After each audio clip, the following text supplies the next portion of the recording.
Bienvenue Pierre Péchou, vous nous rejoignez au micro de Vers d'autres cieux. Bonjour.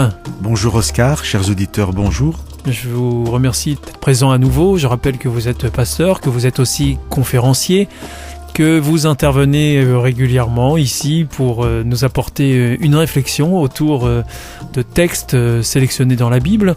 Aujourd'hui, vous nous proposez de nous arrêter sur un verset que vous avez choisi dans le livre Deutéronome au chapitre 4 et ce sera le verset 28. Je vous propose d'ailleurs de le lire. Là, vous servirez des dieux qui sont l'œuvre de mains humaines, du bois et de la pierre, qui ne peuvent ni voir, ni entendre, ni manger, ni sentir. Alors Pierre Péchou, il faut rappeler que ce verset s'inscrit dans un contexte où les hommes ont une tendance à se tourner vers toutes sortes de divinités, de dieux en tout genre.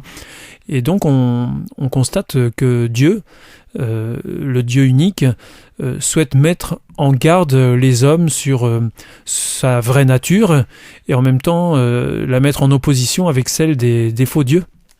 Voilà, le verset que vous avez lu commence par là, c'est-à-dire ici, à cet endroit. Dieu invite le peuple à le suivre.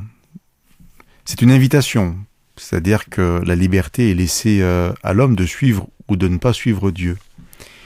Mais comme Dieu est un Dieu d'amour, son invitation est accompagnée d'une mise en garde. Vous êtes invité à me suivre parce que je suis le Dieu unique, mais si par aventure vous voudriez aller vers d'autres dieux, eh ben là-bas où vous serez, sachez que ça ne sera que du bois et de la pierre.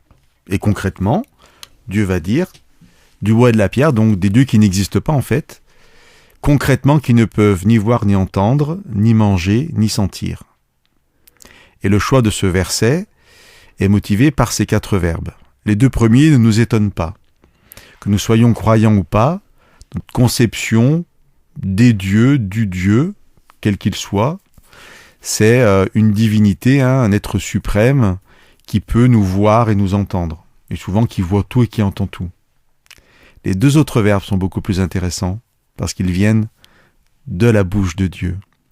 Dieu dit, ces faux dieux ne peuvent ni manger ni sentir. Et là, on est interpellé, on est étonné, parce qu'on n'a pas cette image de Dieu. Dieu nous dit, qui mange et qui sent et voilà, qui respire presque. C'est ça. Hein. Alors, vous voyez, je ne dirais pas un Dieu humain, mais un Dieu proche de nous. Et je vais m'arrêter en fait sur le verbe manger. Vous l'avez dit, un Dieu qui mange. C'est absolument incroyable.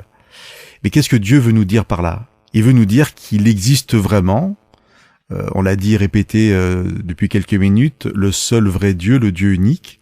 Ben, concrètement, voilà, il peut être présent dans nos vies et pour concrétiser cette présence, il est prêt à manger, c'est-à-dire à partager un repas avec nous.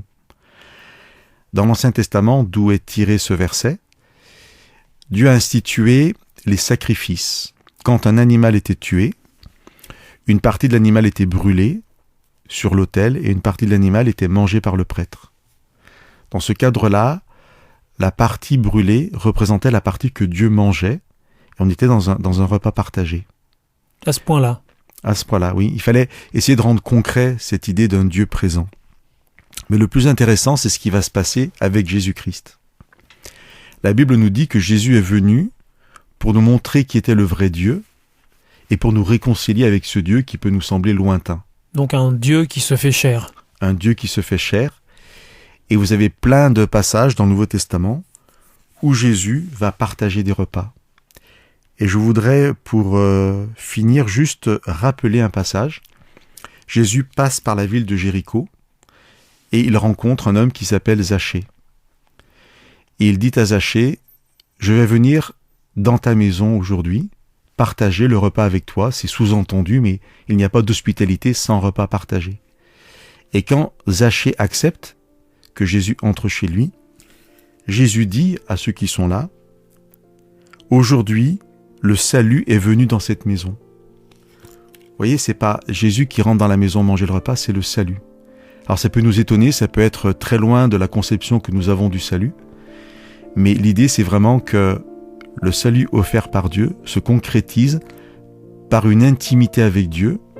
Dans notre texte, c'était le repas partagé, pour nous, c'est simplement de faire du Dieu que nous ne maîtrisons pas, un Dieu dans notre quotidien, un Dieu qui s'invite dans notre maison et qui est prêt à partager un repas avec nous.